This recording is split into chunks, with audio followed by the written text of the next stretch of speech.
Hello everyone, welcome back to my channel. আশা করি সবাই খুব ভালো আছেন। আজকে আরেকটা রান্না নিয়ে চলে এসেছি। আজকে আমি বানাবো চিকেন, আর আজকে আমি দেখাবো কিভাবে পোল্ট্রির মুরগি রান্না করলে সেই টেস্ট দেশি মুরগিকেও কিন্তু হার মানাবে। আজকে একদম শিলে বাটা মশলায় খুব সহজভাবে এই রান্নাটা হবে। আর এই প্রথম আমি আলু ছাড়া রান্না করব। এই প্রথম আলু ছাড়া মুরগির মাংস আমি রান্না করছি, আর দেখে কিন্তু লোভ সামলানো যাবে না, এটুকু গ্যারান্টি কিন্তু আমি দিতেই পারি। তো চলুন আজকের এই অসাধারণ রান্নাটা কিভাবে করছি সেটা দেখে নেওয়া যাক। এই রান্নাতে পেঁয়াজ আর টমেটো আমি সিদ্ধ করে বেটে নেব। তো প্রথমে কড়াইতে দুটো পেঁয়াজ আর দুটো টমেটো আমি দিয়ে দিলাম, দিয়ে দিচ্ছি পরিমাণ মতো জল। এবার ঢাকা দিয়ে এটা সিদ্ধ হতে থাক, ততক্ষণে আমরা মাংসটা একটু ম্যারিনেট করে নিই। এখানে আমি 1 কিলো 200 মতো মাংস নিয়েছি। মাংসটা প্রথমে নুন আর পরিমাণ মতো হলুদ দিয়ে মাখিয়ে নিতে হবে। আর এইদিকে এই যে পেঁয়াজ আর টমেটো সিদ্ধ হয়ে গেছে, টমেটোর খোসাটা ছাড়িয়ে বেটে নিতে হবে, আর পেঁয়াজটাও আলাদা করে বেটে নিতে হবে। তো এই যে নুন আর হলুদ দিয়ে মাংসটাও আমি মাখিয়ে নিচ্ছি। মাখিয়ে নিয়ে কিছুটা সময় রেখে দিতে হবে, ততক্ষণে শিলে বাকি মশলাগুলো তৈরি করে নেব। এই যে শিলে আমি এবার দিয়ে দিলাম কিছুটা জিরে আর কিছুটা ধনে, কিছুটা জল দিয়ে ভালো করে শিলে বেটে নিতে হবে। শিলে বাটা মশলা ব্যবহার করলে যে কোনো রান্নার টেস্ট কিন্তু খুব ভালো হয়। তো এই যে জিরে আর ধনেটা বাটা প্রায় হয়ে গেছে, আমি একটা বাটিতে তুলে নিচ্ছি। এবার আমি দিয়ে দিচ্ছি একটু আদা আর কয়েক কোয়া রসুন। আদা আর রসুনটা একসাথে বেটে নিতে হবে।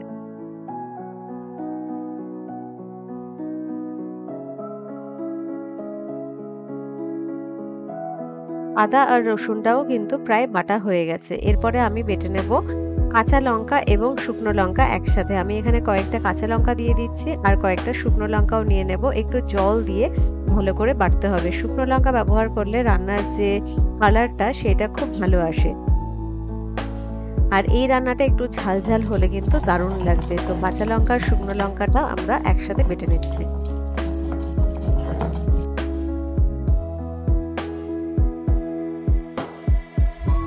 আর একটা জিনিসে বাটা বাকি রয়েছে, সেটা হলো গরম মশলা। গরম মশলাটা আমি একটু জল দিয়ে আগে থেকেই ভিজিয়ে রেখেছিলাম, না হলে বাটতে একটু অসুবিধা হয়।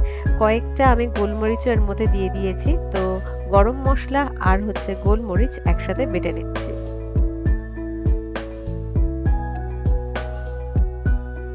সব মশলা রেডি। এবার কড়াইতে আমি দিয়ে দিচ্ছি পরিমাণ মতো সর্ষের তেল। সর্ষের তেলটা গরম হলে এর মধ্যে আমি ফোড়ন দিচ্ছি জিরে, আর দিলাম দুটো শুকনো লঙ্কা আর কয়েকটা গাছের তেজপাতা, আর দিয়ে দিচ্ছি গোটা গরম মশলা। এবার সিদ্ধ করে বেটে রাখা পেঁয়াজ দুটো আমি দিয়ে দিলাম। পেঁয়াজটা একটু নাড়াচাড়া করে নিয়ে তারপরে এক এক করে বাকি মশলা দেব। দিয়ে দিলাম অল্প একটু চিনি, এতে রান্নার রংটা খুব সুন্দর আসবে। এবার আমি দিয়ে দিচ্ছি আদা রসুন বাটা। আদা রসুন বাটা দিয়ে একটুখানি কষিয়ে নেব। তারপরে আমি দিয়ে দিলাম জিরে আর ধনে বাটাটা। এবারও মশলাটা একটু করে কষিয়ে নিচ্ছি। এরপরে আমি দিয়ে দেব লঙ্কা বাটা। তো এই যে শুকনো লঙ্কা কাঁচা লঙ্কা একসাথে বাটাটা আমি এর মধ্যে দিয়ে দিলাম। মশলাটা ভালো করে কষাতে হবে। একটু দিয়ে দিচ্ছি নুন আর পরিমাণ মতো দিচ্ছি হলুদ। মশলা থেকে তেল ছাড়তে শুরু করেছে, তার মানে হচ্ছে মশলাটা বেশ ভালো করে কষানো হয়ে গেছে। এই যে রং দেখে তো বুঝতেই পারছেন যে একদম মশলা কষা হয়ে গেছে। এবার আমি চিকেনটা দিয়ে দেব। তো এই যে চিকেনের পিসগুলো অ্যাড করে দিলাম। এবার খুব ভালোভাবে কিন্তু মাংসটা কষিয়ে নিতে হবে। এখন গ্যাসের আঁচটা একটু বাড়ানো আছে, ভালো করে কষিয়ে নিতে হবে।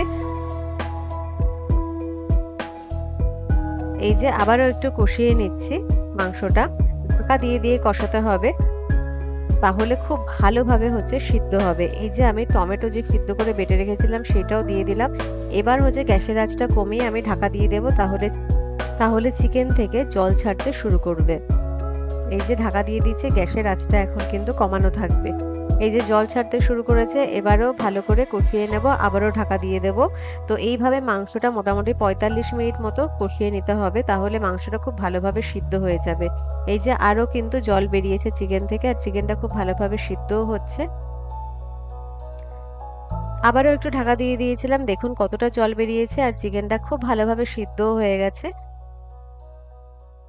এই যে এবার আমি দিয়ে দিচ্ছি গরম মশলা বাটা, দিয়ে এবার একটু জল দিয়ে দেব। জল দিয়ে ভালো করে ফুটিয়ে নিলে কিন্তু আমাদের চিকেনটা একদম রেডি হয়ে যাবে। যতটা ঝোল আপনারা চান সেইভাবে রাখবেন, একটু কম ঝোল হলে কিন্তু বেশ ভালো লাগবে।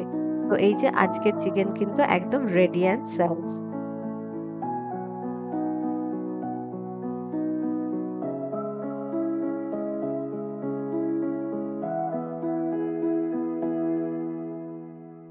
তো রান্নাটা তো একদম গরম গরম সার্ভড। তো আপনাদের কেমন লাগলো? রান্নাটা দেখে বেশ লাগছে তাই না?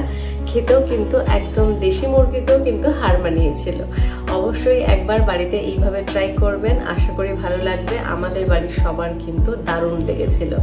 তো চলুন, আজকের রান্নাটা এতক্ষণ ধরে দেখলেন তার জন্য সবাইকে অসংখ্য ধন্যবাদ। যদি ভালো লেগে থাকে তাহলে ভিডিওটিকে লাইক করবেন, শেয়ার করবেন, আমার চ্যানেলটিকে সাবস্ক্রাইব করবেন। তো দেখা হবে পরের ভিডিওতে। সবাই খুব ভালো থাকবেন।